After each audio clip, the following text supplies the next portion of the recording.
If you're over 60, everything you've been told about the mighty squat being the king of exercises might actually be the very thing destroying your mobility. You've felt it, haven't you? That sharp pinch in the kneecap or the grinding ache the morning after? Most trainers will tell you to push through it, but what if I told you there's a hidden biological glitch in how we age that makes traditional squats a high-stakes gamble for your joints? Today, I'm revealing the 3 specific movements that don't just mimic the squat, they outperform it without the bone-on-bone friction. And stick around because the third exercise involves a 10-degree secret that most physical therapists keep behind closed doors, yet it's the #1 way to instantly stabilize a shaky knee. Let's get real for a second. We've been conditioned to believe that the squat is the gold standard. We see 20-year-old athletes doing them with hundreds of pounds on their backs, and we think, if I want strong legs, that's what I have to do. But here is the reality. Your knees at 60, 70, or 80 are not the same mechanical structures they were at 25. As we age, the meniscus, that beautiful C-shaped shock absorber in your knee, starts to lose its water content. It becomes less like a bouncy sponge and more like a piece of dried leather. When you perform a deep squat, you are applying massive compressive forces directly onto that brittle tissue. For many of us, this leads to what we call the grinding zone. Why are we so obsessed with squats anyway? It's because they are functional. They help us get off the toilet, out of a car, and up from a chair. But if the exercise intended to keep you mobile is actually accelerating the wear and tear on your cartilage, it's no longer functional. It's counterproductive. In the transcript we're looking at today, we see a shift in philosophy. We aren't moving away from leg strength. We're moving toward joint longevity. We need to find ways to trigger the quadriceps, the hamstrings, and the glutes without the shear force that occurs when the knee travels too far forward over the toes, or when the joint is compressed under the full weight of the torso. Exercise number 1, the chair-supported terminal knee extension.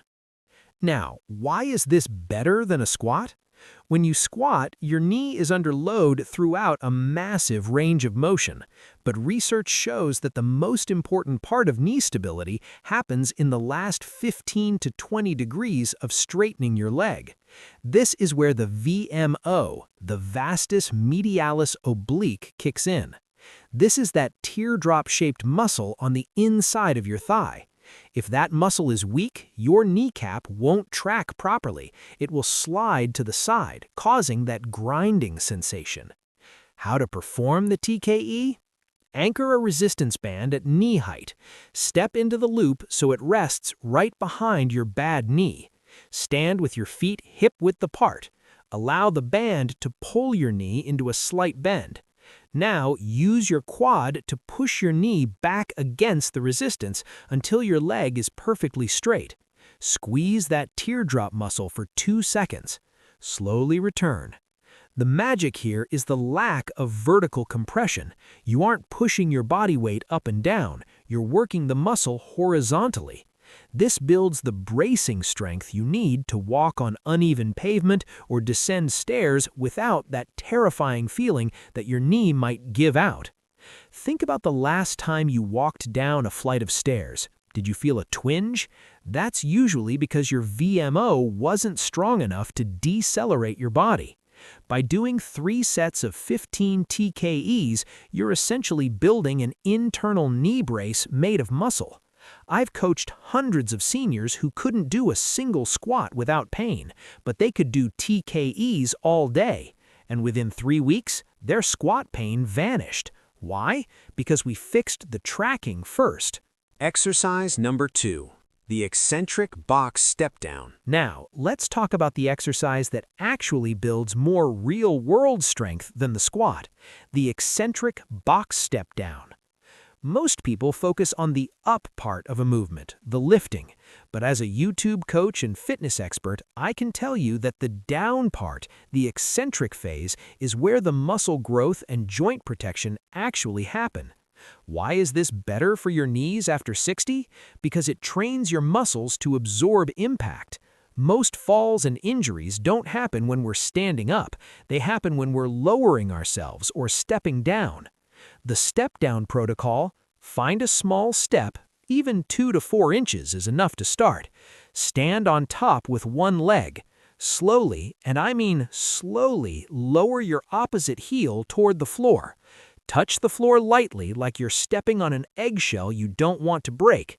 Drive back up. The secret sauce here is the control. In a squat, people often drop into the bottom position, which slams the knee joints together. In the step down, you have no choice but to use your glutes and quads to control the descent. By strengthening the eccentric phase, you are teaching your nervous system to stay on during transitions. This is the ultimate anti-fall exercise. If you can master a 5-second descent on a 4-inch step, your knees will feel more stable than they have in decades. We're building what I call elastic integrity. We want your tendons to be like high-quality rubber bands, not old pieces of string. Exercise number 3. The 10-degree wall slide. Now we've reached the mystery I mentioned in the hook, the 10-degree wall slide with adductor squeeze. This is the exercise that flips the script on traditional squats.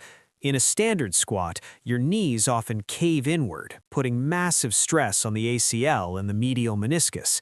By placing a small Pilates ball or even a rolled-up towel between your knees during a wall slide, you engage the adductors, inner thighs. There is a direct neurological link between your inner thighs and your pelvic floor and core. When you squeeze that ball, your brain sends a signal to stabilize the entire lower chain. The 10-degree secret: you don't need to slide all the way down until your thighs are parallel to the floor. In fact, for seniors, that's often where the damage happens. The sweet spot is a mere 10 to 30 degrees of flexion. Lean your back flat against a wall, squeeze the ball between your knees, slide down just 4 to 6 inches, hold for 10 seconds, slide back up. This is an isometric hold. There is zero movement in the joint, which means zero friction, yet the muscle is under intense tension.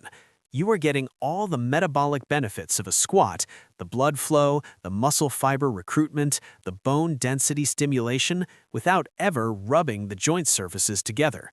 I call this the knee saver. If you do this every morning while you're waiting for your coffee to brew, you're essentially pre-lubricating your joints for the day. It's like an oil change for your knees. I want to touch on something the transcript hints at but doesn't shout loud enough. You cannot out-exercise a bad recovery plan. When you're 60, your body's inflammatory markers stay elevated for longer.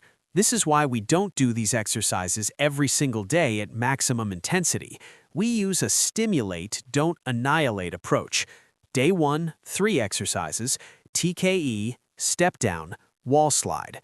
Day 2, active recovery, walking or light stretching. Day 3, repeat. Also, focus on your protein intake. Your muscles need the building blocks to repair the micro tears we create during these movements. Collagen, vitamin C, and magnesium are your best friends here. We aren't just building muscle, we are rebuilding the scaffolding of your entire lower body. Now, for those of you who stayed until the very end, here is why this video is going to change your life and why it's going to go viral. People think knee pain is an inevitable part of aging. They think it's a death sentence for their active lifestyle. It's not. The secret isn't just the exercises, it's the mind-muscle connection. When you do these 3 moves, I want you to visualize your knee joint being surrounded by a protective sleeve of iron-strong muscle. The squat is a great move for a healthy joint, but for a joint that needs a little extra love, these 3 moves are the bridge back to the life you love. You deserve to play with your grandkids. You deserve to hike those trails. You deserve to wake up without reaching for the ibuprofen. These exercises are your ticket back to that reality. If you found this helpful, you're gonna love my next deep dive. We fix the knees, but often knee pain actually starts in the hips. If your hips are tight, your knees take the fall.